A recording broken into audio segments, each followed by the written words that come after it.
Yeah, no, President Biden playing consoler-in-chief in Israel. And that's where our Josh Einiger is as well. In fact, he just landed at the airport there just outside Tel Aviv. So, Josh, give us the scene. What's it been like? I know you just arrived, but what are you hearing from the people there on the ground?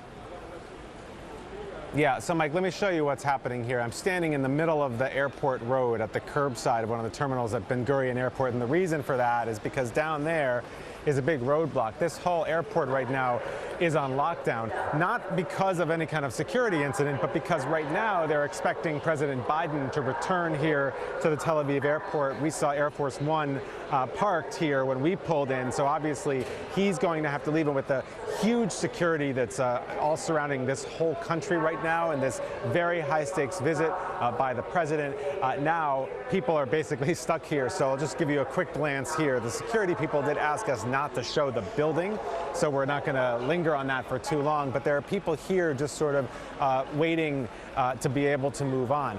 A large mix of people here. I wanted to show you this Sprinter van.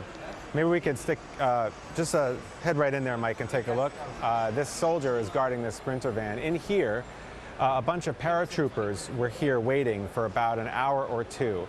And a man who was on our flight, actually, who had loaded himself down with more duffel bags than you can imagine. They filled this up, and then the military truck just in front of it.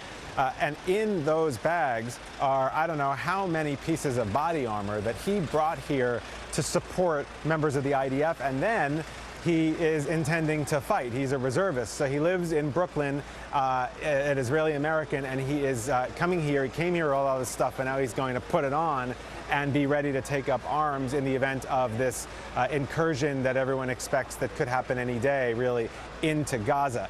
Interestingly, as a sign of how tense everything is all around the world, especially at home, this person did not want us to put him on TV because he was concerned of the potential for anti-Semitism back home in New York, by the way. So just put a pin in that for a second. Let me show you some other things here. This is the Ben Gurion Airport. We'll turn around here. You can't go really 5 or 10 feet without seeing a sign like this. We have not had a need for this today. There have been no sirens. It's been, I understand, a couple of days since the airport was the subject of one of these evacuations when there was the potential for an inbound rocket. Of course, none have hit the airport. Any rockets coming in this area, for the most part, have been taken down by Israel's Iron Dome system. Let's talk about the flight out here. We flew on El Al. It's the only airline that is currently flying, for the most part, into New York. It's the into Israel, I should say. It's the Israeli national airline. They are flying mostly so they could bring soldiers back home to Israel. And it was only in the last couple of days they started opening up seats for the public, which would indicate most people who are going to be fighting this fight are already home. On our flight, we met a woman from Teaneck, New Jersey, who has 4 or 5 grandchildren who live with their parents here in central Israel. And 2 of those grandchildren are already have been called up to fight. And we had a chance to speak to her about why she felt the need to come here and be with her family instead of the other way around. We're driving to our kids in RBS, and you're in your car and a rocket comes, and we were just reading, what do? You get out of your car, you lie down with your hands over your head, you get far away from your car in case they're targeting it. It's your mortality you're talking about. And back live right now, just people kind of milling around, a real mix of people, Hasidim who are coming back here to Israel, a lot of Americans who are flying here for reasons that woman had, a lot of charity and aid groups who are here helping raise funds for emergency funds. And another person who's about to arrive in the next hour or so is Governor Hochul. She is arriving here to tour the region for about a day to visit with family members who were impacted by the massacre on October 7th, as well as family members who have loved ones who were taken hostage by Hamas and about whose fate remains unclear. So we're going to have all of that this week, but for now, we'll send it back to you guys.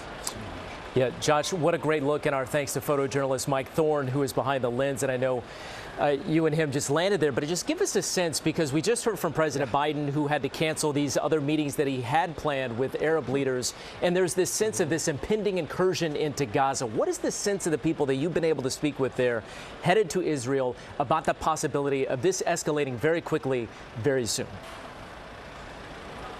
Well, there's a lot of tension, Mike, and I'll tell you about a conversation I had with one of the flight attendants on the flight here. 60-year-old woman has lived through almost every war Israel has fought in her lifetime, and she said to me, "I know we're going to win, but at what cost?" Yeah. And that's really the question a lot of people have, because there is this question of the involvement of Hezbollah and potentially Iran coming from the north. There's this question of what is the collateral damage in Gaza among the Palestinian population. And there's, of course, this question of what type of counterattack there might be into Israel. Everyone expects rockets to resume into Israel. From which direction? So it's a real question right now. No one really knows. One of the soldiers here, by the way, who was waiting for this New Yorker to come with all this gear, told me he actually is most concerned about the north. He doesn't personally, as a paratrooper, think that the biggest issue is going to be coming out of Gaza. He thinks the issue is going to be what might be to come from Hezbollah in the north. So Josh, there's so many questions. Can I just ask you? A lot of people.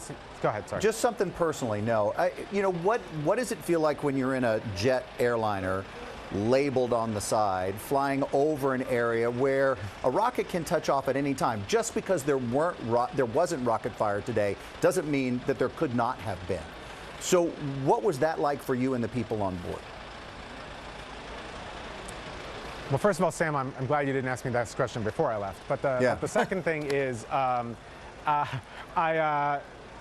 no time to joke. I'm just making that point. I would say that, look, I think Israelis trust the system. They trust the security forces. They trust the intelligence. Now, of course, there was a big failure on October 7th. They trust El Al. They trust that the security is in place for them to be able to live their lives. And this is really the only way Israelis have been able to live for 75 years, because everyone in this region at one time or another has been trying to wipe them off the map. And so people here are fervently nationalistic, but they're also fervently pragmatic, and they believe that they're here to just sort of live their lives. We hear that a lot at home in New York, in the face of a terror threat. Go about your business, live your life. They really do live it here because they don't really have a choice. Yeah. But there's also those deep-seated fears, right? Because of the misinformation that is floating around about what is happening there, and like you were saying, the incursion that is imminent. It's got to be tough to live like that every day. But the fact that you have people flying there to be there and make sure that they are a presence is pretty powerful. And Josh, look, I mean, the plane was packed. Yeah. No, go ahead. No, we're dealing with a delay because you're in Israel, but please, no, go ahead. So describe the situation as you're headed over here with so many people involved. Delays, so it's a little bit difficult. Of course. No, the plane was just jam-packed, and not only with people, but with gear. I mean, you saw how many duffel bags this guy had. We saw stuff coming off this belt. We're like, how did this plane even get off the ground? It was really jam-packed. And these people desperately want to be here. And there are a lot of Americans who are here to raise awareness about what's going on. There are Americans who are here to raise funds. There are Americans who are here to deliver goods. And then there are the Israelis who just have to come home. And I will say, and I don't think we have this video for you, but at Newark Airport, we flew out of Newark, there were all these people there serenading passengers, El Al passengers, mostly soldiers, who are going home to Israel and potentially off to war. So there is a real sense of community and a sense of we do have it, Josh. We're showing it as you talk about it. I think you're looking at it there. Yeah, we do have it. Josh, you and Mike, please be safe.